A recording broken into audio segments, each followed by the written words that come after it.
Greetings to all the viewers. I'm Koko, and you're tuned in to the Atheneum. So for the first video, I thought I'd do a newbie tag where I can discuss the type of videos that I want to make here and the type of books and the ideas we're going to discuss.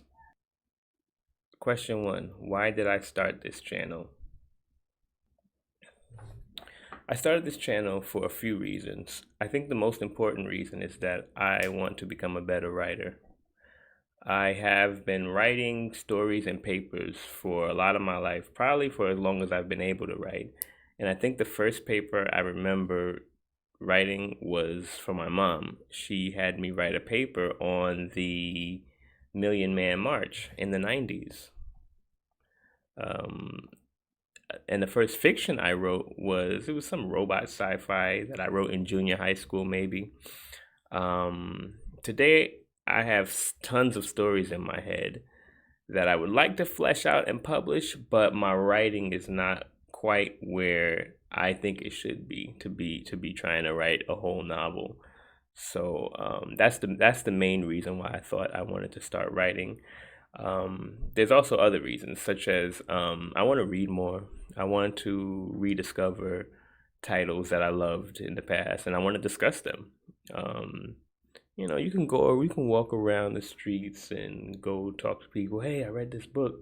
Talk to randos, but it don't work. You can go to the library, but folks ain't really trying to discuss books like that in the real streets. But in these cyber streets, folks are discussing. So another reason was that I'd be able to discuss with people some of the books that I loved in the past. Books like Jurassic Park, Aftermath by LeVar Burton, 2000 Seasons by Arma, the Remembrance of Earth Past series, also known as the Three Body Problem series. So that's the reasons, basically. I want to develop my writing, and I want to get back into reading like I was in years past. What are some fun and interesting and unique things that I bring to Booktube? The most unique thing that I think that I bring is my take on sci-fi and literature in general and how it relates to Black folks. Being that I studied history and I taught history for several years, I often relate things that I read and things that I write to concepts that I know about real history, real historical events, and real present day events that I don't often see in discussions of literature in general.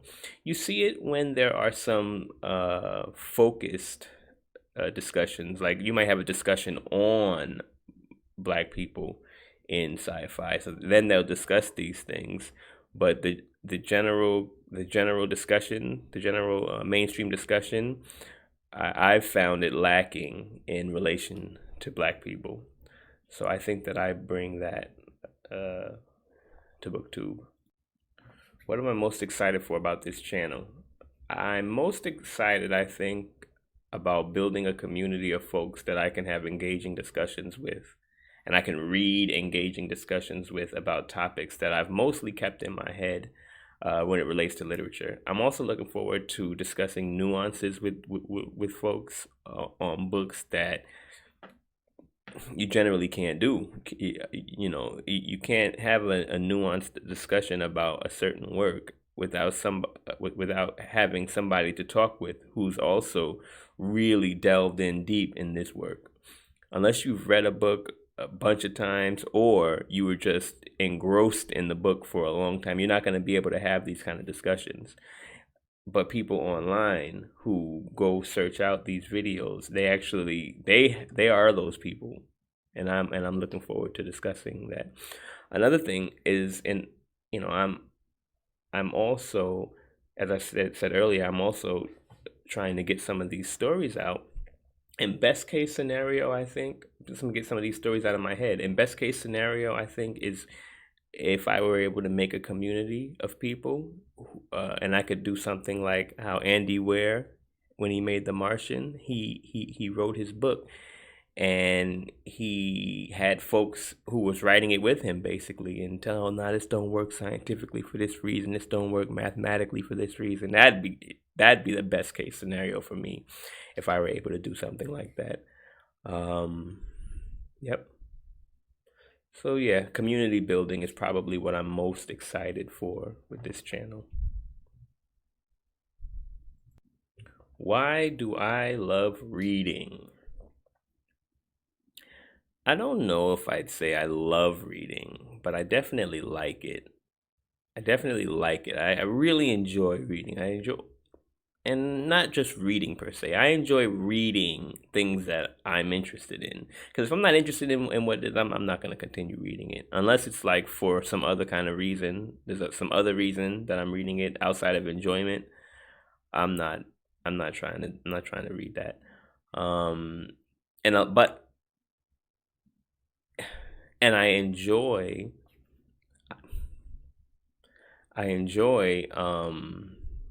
going to these places in my head and visiting these people, visiting these places during these events. In a lot of these stories, I feel they're so good that I couldn't conceptualize this story or this world on my own. So being able to go there, it does something for me that I'm not able to get elsewhere. Like movies are cool, video games are cool, but reading does something different, entirely different, that TV shows and movies and video games can't do. Every type of media is good in its own way, but they're all different. And books, I love going these places in my mind and going over it. Oh, he should have did this. He could have did this. What if this happened? That I just enjoy that. I love it. What got me into reading? Uh, for as long as I can remember, I have appreciated reading and writing as very important creations, very important human creations. And I've always wanted to take part in um, creating or manipulating a script, you know, whether it's the Latin script, Arabic script, Chinese script, whatever. I have always wanted to take part in it, in writing and developing things with the word. But for a long time, I only used reading and writing as a utilitarian tool, an important tool, but utilitarian for you. Like, what use can I get out of it? Um, what important information can I get or share with it? But that changed, I think, when I took a 20th century African literature course in City College. Before then, I didn't read too much fiction, if any. I might not have ever read a fiction before my college class, outside of when I was in elementary school. And even then, it was like I'd read books because they were assigned to me. Um, Outside of one, I read Jurassic Park when I was very young, because I had a 2 hour train ride from home to school, and I read it then. Outside of that, I hadn't read many fictions, but I read Half a Yellow Sun in my 20th century African literature course. And when I read that, I still kind of took it as, okay, what information can I learn about the Nigerians? What can I learn about the post-colonial period? What can I learn about the Biafra War? Because I hadn't had too much experience with Nigerian history. I'd been around a few Nigerian Americans, but that's not the same. And that was my first black fiction novel, and I found it so beautifully written. I found the images that it created in my mind vivid and colorful. The people were just alive. I still have them in my head, in the scenery, Port Harcourt, the babies that had the kwashiorkor. It was very vivid, and it kind of changed me after reading that. It changed me to appreciate fiction a lot more. You know, Before I thought fiction was kind of like just cotton candy. It didn't have anything in it outside of enjoyment. But after reading Half a Yellow Sun, I was ready to go read more. I learned that you can learn history through fiction, you can learn culture through fiction, you can learn so much through fiction that you can also learn through nonfiction, but it's kind of, it's a little different. And I appreciate it. So after I finished that class, I was on a search for other African literature from that time period. I got hooked into Ngugi wa Thiong'o. I read what was it called? I read Wizard and the Crow.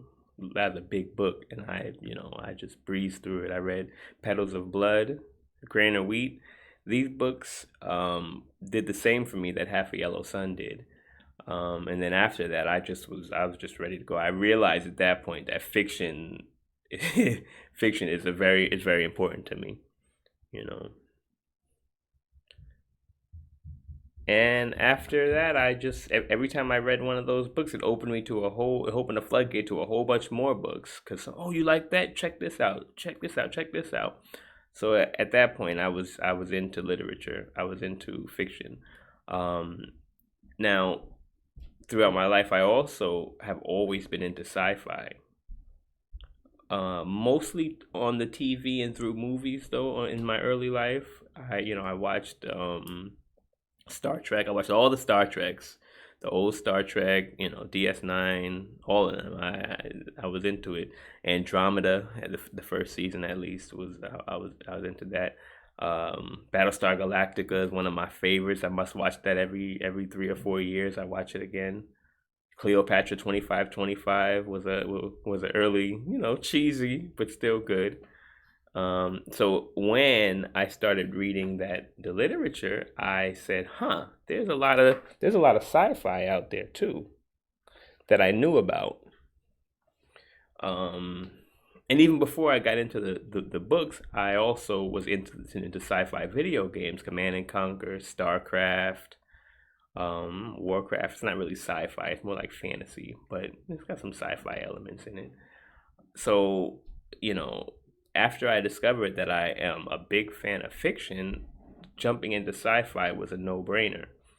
Um, so I started to so eventually I stopped reading 20th century black fiction, and I went just just whole full throttle into all of the classics of sci-fi. Asimov, obviously, Clark, um, Butler.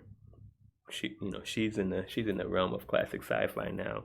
Some of the newer things like Kim Stanley Robinson, I just really jumped into that, and I was swept away. I started to look at futurism videos on YouTube, and I'm in that realm right now. I've kind of slowed down on my reading. Um, I think because my family is getting older, so I'm getting less and less quiet time to be able to read, which also brings me back to the point of this video, um, that I need to kind of develop my way of making. I have to develop my ability to read while there's little children running around and making noise and all of that, you know. But yeah, in reading these sci-fis, I realized that we black people are not really present in a lot of these stories. And, somebody might say, oh, it's because the person who wrote it isn't a black person. Okay, but then that's fine. A lot of black folks don't write sci-fi. A lot of non-black people do. But you see everybody else. You see Indians, you see Chinese, you see, Japanese, you see Native Americans, you see everybody, but you rarely see black people. And if you do, they're just one in passing, or one that has like some kind of black ancestor. So they, like in the case of Naomi in The Expanse, she's portrayed as the black character, but it's well known that she's not like an unambiguously black person, because it's just said throughout the story that she's mixed. And you don't see anymore. You have what's his name, the butcher of Anderson Station. He's a black person. I wonder if it's explicitly stated in the story. I'm gonna have to go over that though. But still, you don't see it too much, and so that's why I got the idea to start to get focused on Afrofuturistic science fiction, and now that's kind of where I'm looking now and finding my interest. Um, that's also where my world building exercises take me. I like to world build as well, and build worlds where we're there doing our thing, enjoying ourselves in the future. What questions would I ask my favorite booktubers? Well, I'm new to this booktubing world, so I don't know too many, but my favorite booktubers would probably be fellow sci-fi heads, and so I'd want to ask them where, looking at the trajectory of black folks right now, where do they see us in the next 50, 100,000, maybe 1,000 years from now? Um, where they see us in these eras of time. And I'm sure that conversation could go on for hours if those folks was willing, and honest. What challenges do I think starting a booktube channel will be the hardest to overcome? Um, I think that my main challenge will be keeping my motivation up for making videos, and keeping my consistency strong, because that's been my problem with my writing. Like, I'll write, even working out. I I have an issue with the consistency aspect of things, like saying, okay, I'm going to do something and then consistently doing it, you know, for months, maybe years on. That's my issue. And that's also part of my reason for starting this channel. That's that's what's that noise? That's also been my problem. That was also one of my reasons for starting this channel, as an exercise for me to help to uh, direct my focus and be able to say I'm going to do this every day or every other day for this amount of time and not stop. Because if I can consistently do book reviews and do reviews of art and reviews of anime, reviews of whatever I'm going to be reviewing, that would help me to break that cycle of me starting something and then not continuing it. When did I start reading? Honestly, I don't know.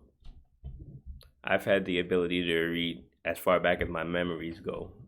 My mom says I started reading at age 3 and 4, but she dotes over me, so I don't know for sure when I started reading.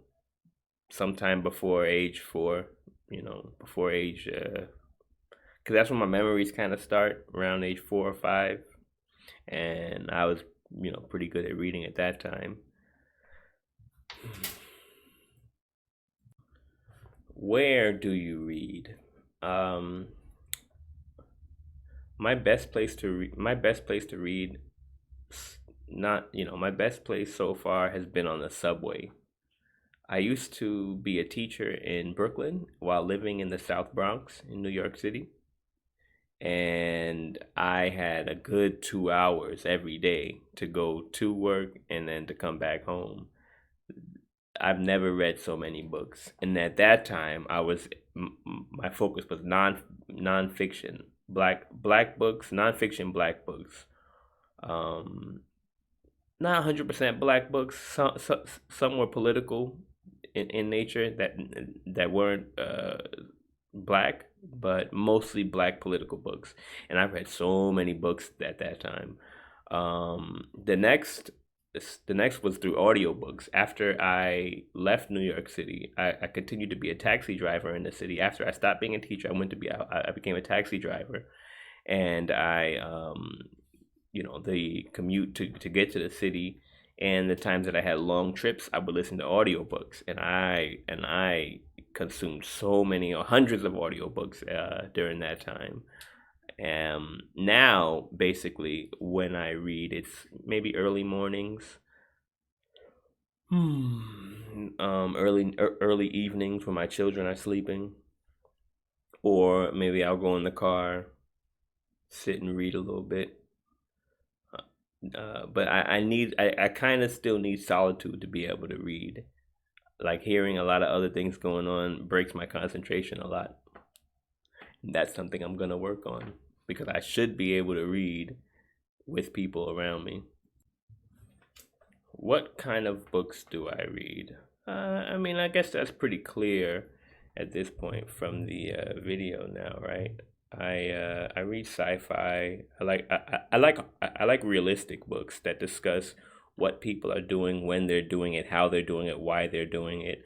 Um, so it's a lot of sci-fi, a lot of hard sci-fi. I'm into hard sci-fi. I don't like I don't love sci-fi if it's just flighty sci-fi. That is to say, oh, they invented something. They don't really say how they invented it. It's just some new thing. They don't really discuss it too much. They don't really discuss what's happening in the world. I'll read that kind of book, but it's not my favorite. I like that hard sci-fi that says exactly how they're doing it, what the physics behind what they're doing, the effect that it's having on the world around them. That's what I'm into, definitely. I like books that have a lot of detail, um, that don't rush to the finish. I like books that have nice pacing. Nice pacing, yeah, that's what it is. That's what I like. And yeah, so with that being said, welcome to the Atheneum.